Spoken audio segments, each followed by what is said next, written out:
Neva, the sophomore title from Spanish developer Nomada Studio, is not merely a video game, it is an interactive poem.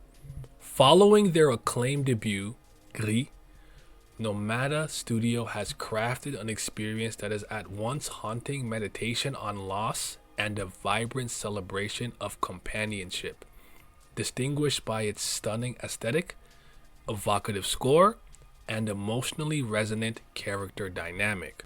The most immediate and striking element of Neva is its breathtaking visual design. Continuing the artistic legacy established in Gris, the game unfolds as a beautifully rendered, hand-drawn animation that seems to bleed directly onto the screen. Every frame is a masterwork of light, shadow, and color. The world shifts from serene, sun-dappled forest to stark, monochromatic ruins, effectively using color palettes to reflect the emotional state of the protagonist, Alba.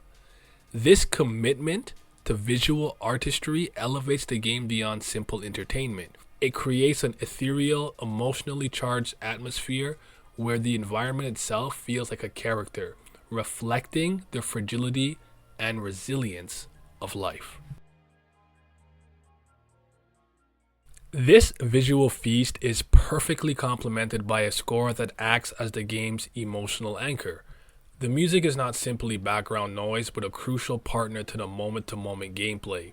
It is often minimalist and melancholic during stretches of quiet exploration, using ambient sounds and subtle piano melodies to underscore Alba's isolation. Yet, in moments of intense action or significant discovery, the music score swells with sweeping orchestral movements and soaring vocal tracks, lending immersive weight and urgency to the scene.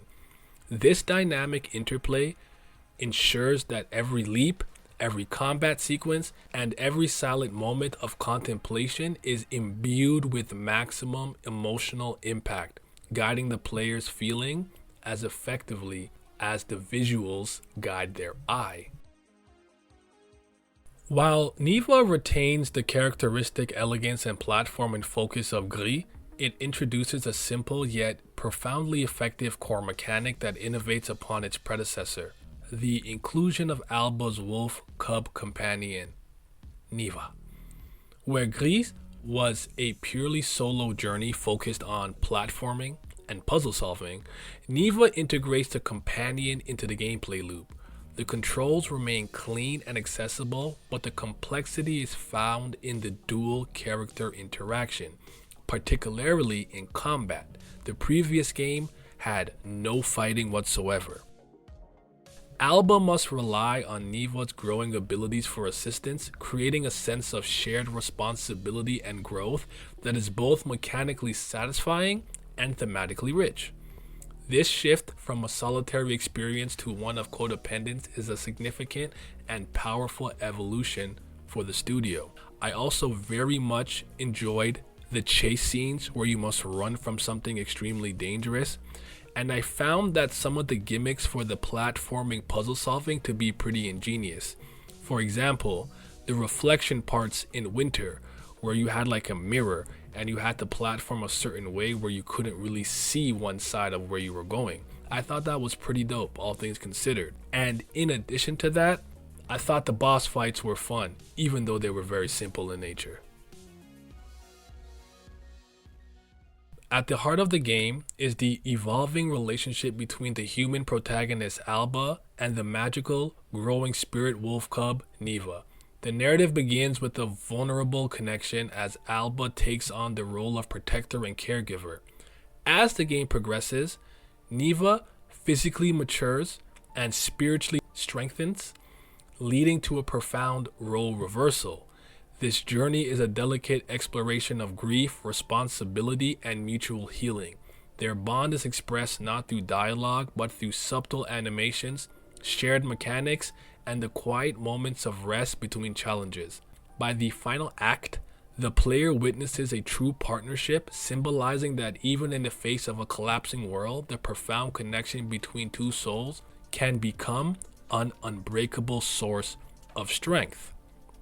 Now, The ending is very interesting to me because initially I thought it was possible that it was a time loop, and I realized that I wasn't alone in this.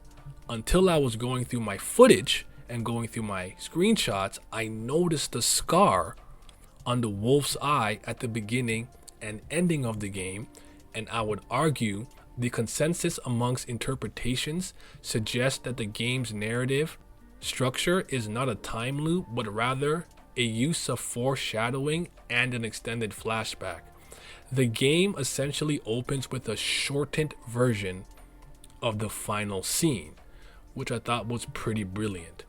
I'm not going to get into the details of that, but ultimately, I do think not showing me every single thing can feel a little cheap, depending on who you are, but ultimately, I think it stuck its landing, having thought about it. Neva succeeds by prioritizing feeling over dialogue, atmosphere over exposition, and aesthetic harmony over mechanical complexity.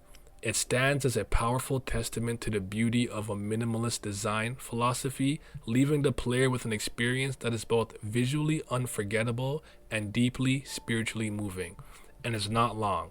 I beat it in about 4 hours. Go give it a shot if you like what I had to say about it, and have yourself a mighty fine day. Shout out to Nomada Studio, shout out to Neva, shout out to Alba, and shout out to Studio Ghibli. There was some obvious inspiration from Miyazaki.